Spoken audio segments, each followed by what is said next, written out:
Jackson, Wyoming.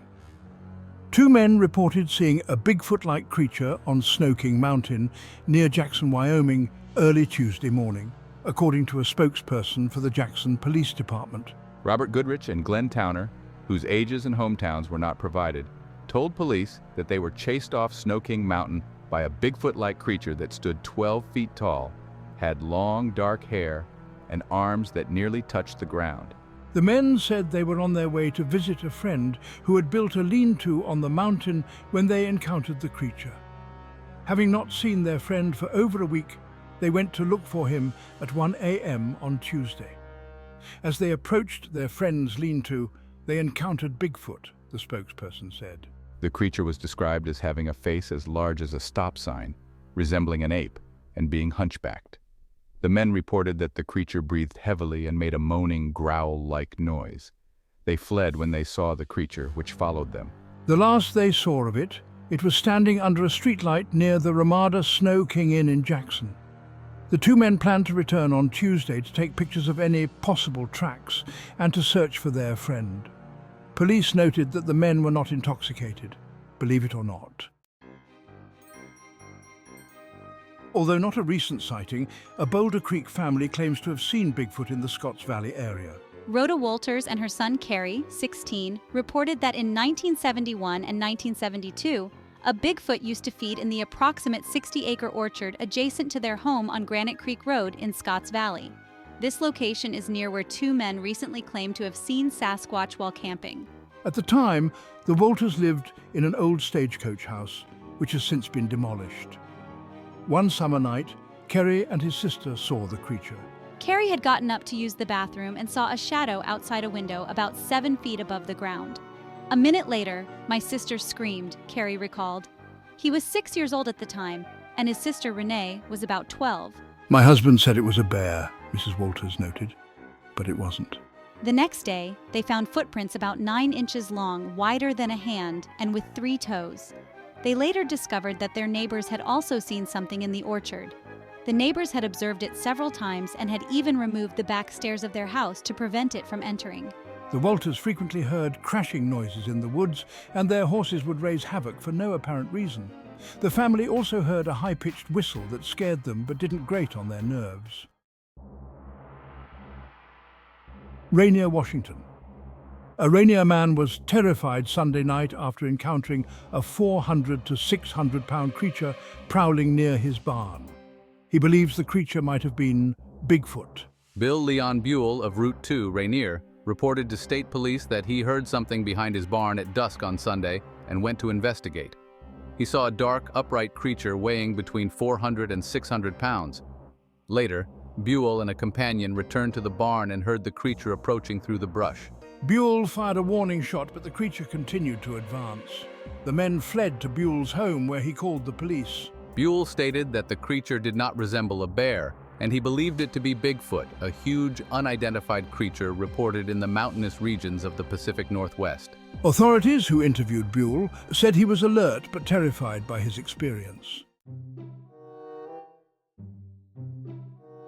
Local group quietly investigates Bigfoot sightings, by John Mosley, news staff writer. For the past decade, an organization based in Dallas and Paris has been quietly investigating sightings and reports of encounters with Bigfoot. The Bigfoot Investigation and Research Organization has kept a low profile to respect the privacy and confidentiality of those who file reports. According to field investigator Kenneth Shepard, maintaining a low profile also helps protect and preserve any physical evidence found by investigators. BIRO does not start investigations with preconceived conclusions. The organization has spent over 100 man-years investigating sightings of Bigfoot in the United States, Sasquatch in British Columbia, the Abominable Snowman in Tibet, and Almas in the Soviet Union. BIRO focuses its research primarily in Texas, Oklahoma, Arkansas, and Louisiana. Many investigations center around discovering large, human-like footprints along creek banks and river bottoms. Shepard noted that strange occurrences are not uncommon in the four-state area where BIRO operates. A recent sighting in Red River County, Texas, is under investigation, with plans to place the witness under regressive hypnosis to clarify details. In mid-June, a resident of rural northeast Lamar County reported strange sounds, leading Biro investigators to find two large footprints in a creek bed. In April, investigators found large footprints near a stock pond in Powderley. With the cooperation of the landowner and game warden Bill Milling, several plaster casts of the prints were made and analysed. The prints were determined to be faked, made by something flexible pulled over a shoe. Shepherd explained that unusual sounds and the behaviour of dairy cattle and deer in the area are under investigation. Witnesses' names and exact locations of sightings are kept confidential upon request to avoid public ridicule. Bigfoot's family. Spotted near Blackfoot Reservoir. If Bigfoot is roaming the hills near Blackfoot Reservoir, he might have brought his family. 3 distinct and unusual footprints have been found, the latest and largest within the past week. A local farming family found the strange prints in several areas, with one track just 20 feet from their home. The family believes a Bigfoot clan has taken up residence nearby. Marsha Crane, an investigator for Project Bigfoot in Seattle, is cautious about declaring the tracks authentic, but insists they are neither bear nor human. Project Bigfoot researchers in Seattle are enthusiastic about the find, and as more prints are discovered, my own enthusiasm grows. The Idaho Fish and Game Department is also investigating, but remains skeptical, suggesting the tracks might belong to a bear. The largest tracks measure 18 inches, while the smallest, believed to be from Bigfoot Jr., are 8 inches long. A third set, 12 inches long, has 4 toes and a less pronounced wedge shape, indicating a possible deformity. The first set of tracks led to rock crevices near the Blackfoot River, where ice caverns and caves are located. The caves and surrounding area seem like prime Bigfoot territory. The farm family, preferring anonymity to avoid an influx of Bigfoot hunters, found the tracks 3 to 4 inches deep, suggesting a heavy creature made them. The family isn't frightened but feels proud to have a Bigfoot clan nearby. It's common for dogs to fear Bigfoot, who are known to carry off dogs. They reported that 2 neighbors' dogs, which never strayed from home, recently disappeared, and visiting dogs often refuse to leave vehicles. The area, with its rolling hills, dryland wheat farms, groves of trees, sagebrush and lava rock formations, looks like ideal Bigfoot country. I do believe in Sasquatch. You've probably heard that a member of the Sasquatch Research Project claims computer-enhanced footage from a 1967 sighting shows a metal cylinder, roughly the size of a 16-ounce beer can, according to the Yakima Herald Republic, on Sasquatch's right arm. This suggests, according to the researcher, that Bigfoot might be an extraterrestrial visitor. An ape doesn't have a cylinder on its arm unless it's an experimental creature, Erie Beckjord told the Washington newspaper. Well, duh. Tell us something we don't already know, Eric. Of course it's an experimental creature, if it has a metal cylinder on its arm. I know this because I live in the Northwest, where Bigfoot lore is as ingrained in our culture as campfire stories and s'mores. And I believe every word of it. I believe the account, British Columbia, 1924, about a man being kidnapped by a family of Sasquatches and escaping only after getting his captors high on chewing tobacco. I believe the story, Wilsonville, 1970, about a woman being thrown over a fence by Bigfoot and the One, Maple Valley, Washington, 1974, about a man claiming not only to have seen a Sasquatch but also to know of an underground tunnel running from San Diego to Seattle that they use, complete, I suppose, with an Eugene Springfield exit. I believe the Legend of Bigfoot movie that suggests Sasquatches drag their dead thousands of miles north to the Yukon and deposit them in mountain crevices. Take that, skeptics who say there's no evidence because nobody's ever found a body.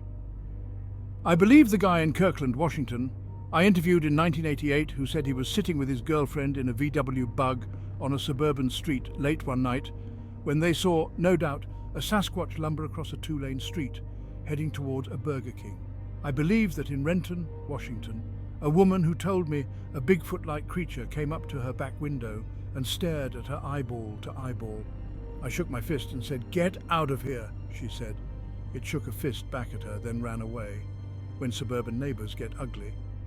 I believe the Bellevue, Washington, man who said he saw 2 Bigfoot-like creatures in his neighbor's backyard, and one of them lifted its head at an angle, opened its mouth, and made a sound almost like a wolf. It was long and mournful. You'd cry out, too, if you couldn't get the cover off the hot tub. So anyway, that's what I believe. Now here's what I do not believe. I do not believe those who claim Bigfoot sightings are hoaxes. I do not believe Cliff Crook, the Bothell, Washington Bigfoot expert, who argues that the 1967 film was a hoax because 4 computer-enhanced frames showed what appeared to be a bell-shaped fastener at the creature's waist. Cliff, I've sat in your living room. I know what you're like.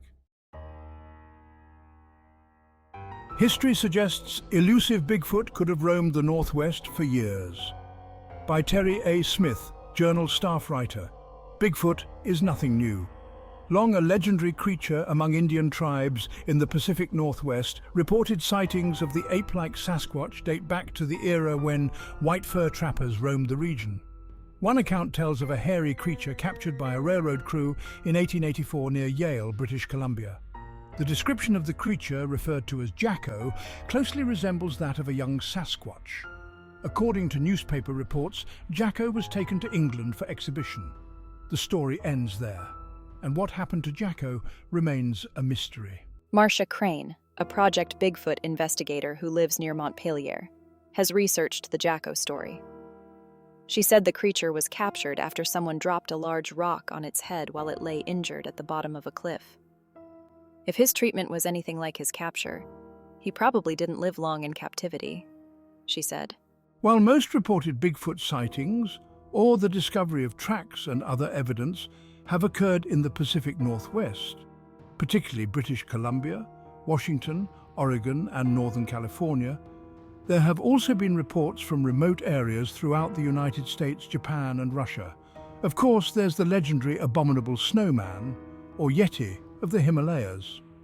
The Bigfoot controversy reached the Pocatello area in June when unusual tracks were found by a farm family near the Blackfoot Reservoir, north of Soda Springs. Mrs. Crane investigated the tracks and a reported sighting of a strange, hairy, 7-foot-tall creature near a retaining reservoir on the Blackfoot River, just a few miles from the city of Blackfoot itself. If Bigfoot exists, and a Sasquatch is responsible for the tracks and the sighting, the locations would fit with behaviors attributed to the creature. Conceivably, Bigfoot could have followed the Blackfoot River to the retaining reservoir. There are also reports of strange noises heard on the Fort Hall Indian Reservation, both near the Blackfoot River. Screeching noises, described by investigating police officers as animal-like, eerie and unearthly, were heard early on July 18th near Ferry Butte Road. A strong odor, described by an Idaho State police officer as like unwashed armpits, was also detected. A strong stench is often associated with reported Bigfoot sightings or the finding of fresh tracks. However, Fort Hall police reported finding large cat tracks in the area and speculated that a mountain lion might have caused the disturbance. Another report with a similar screeching noise was made to the Journal on July 22nd. Clayton McKinney of Pocatello said he heard it a few miles below Tilden Bridge, near the east bank of the Snake River. A few days later, a woman contacted the Journal and said her sons heard similar noises while camping near Tilden Bridge. Without the actual capture or killing of a Sasquatch, the Blackfoot Reservoir controversy will probably remain unresolved. Lee Bridges, a professional hunter, outfitter and track expert from Pocatello, studied several dozen plaster casts made by the farm family and concluded they were bear tracks. Idaho Fish and Game Department officials tend to agree, although they acknowledge their investigation hasn't been very thorough. Marcia Crane disagrees, although she won't definitively say Bigfoot made the tracks. John Beckjord, director of Project Bigfoot in Seattle, doesn't believe they were made by a bear either. The most striking plaster cast made by the farm family is a double cast, where a creature apparently stood with feet side by side. The prints measure about 16 inches. Bridges said they're merely an overlap of a bear's front and hind paws. Beckjord countered that the odds of finding 2 perfect overlap tracks side by side are astronomical. There have been other strange occurrences in the Blackfoot Reservoir area supporting the Bigfoot theory. Dogs have been reported to act strangely, even cowering at times, which Beckjord said is typical canine behavior when a Sasquatch has been around.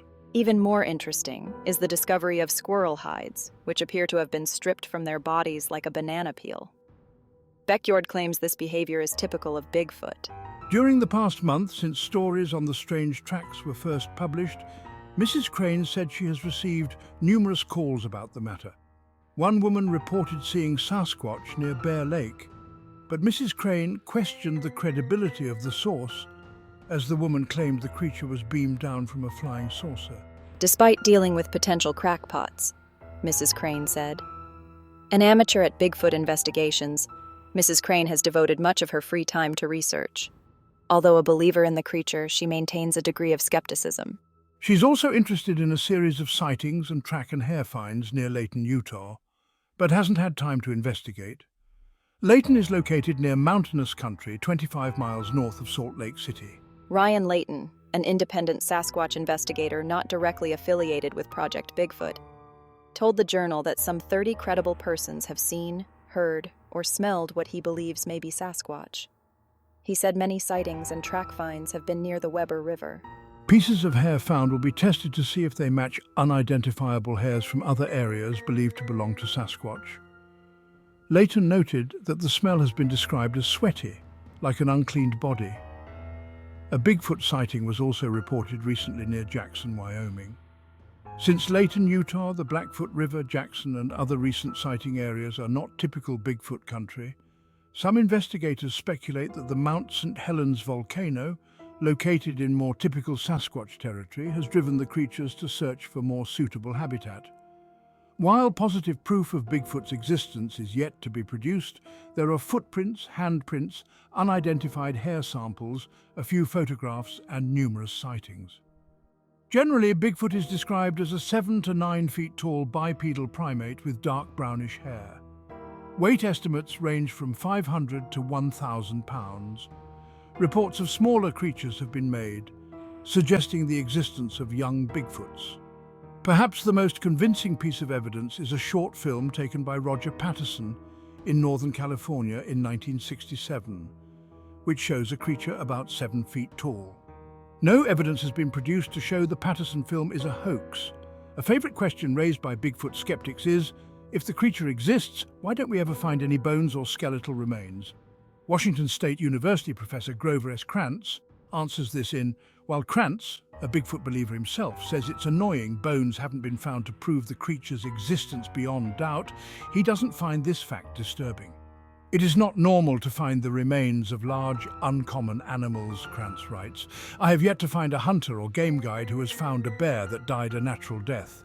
Hikers never come across the bones of wolves, coyotes, martens, badgers, etc., unless they were killed by humans. Krantz explains that carnivorous animals, which Bigfoot may be, instinctively hide in well-concealed places when sick. If they don't recover, they die there, and their remains are rarely discovered. It should now be obvious that the possibility of finding a naturally deceased Sasquatch is even less than that of finding a bear that died of natural causes. If a Sasquatch skeleton were to be discovered, it would almost undoubtedly be of one that died as a result of human action, Krantz writes. Another common question is, why has one never been shot or captured? Nocturnal by habit, shy, elusive, fast, and usually seeking remote areas, the legendary creature would not be easy prey. If one has been killed by a hunter, the incident has either gone unreported or proof of the kill hasn't been produced. And so the controversy lingers. But Bigfoot believers seem to be growing in number, especially among those who become involved in actual investigations. A member of the Blackfoot Reservoir family that found numerous tracks on their land was highly skeptical at first. He's not now. When you start seeing tracks and start following them, you start believing, he said. As we continue to explore the legends and sightings of Bigfoot, from the historic accounts of Jacko to the recent reports near Blackfoot Reservoir and beyond, the mystery of this elusive creature only deepens. Whether you're a skeptic or a believer, these stories capture our imaginations and keep the legend of Bigfoot alive. If you enjoyed this journey through Bigfoot lore, please like, subscribe, and click the bell to stay updated with our latest content. We love hearing from you, so don't forget to share your Bigfoot experiences and thoughts in the comments below. Your support helps us uncover more about these fascinating tales. Thank you for joining us.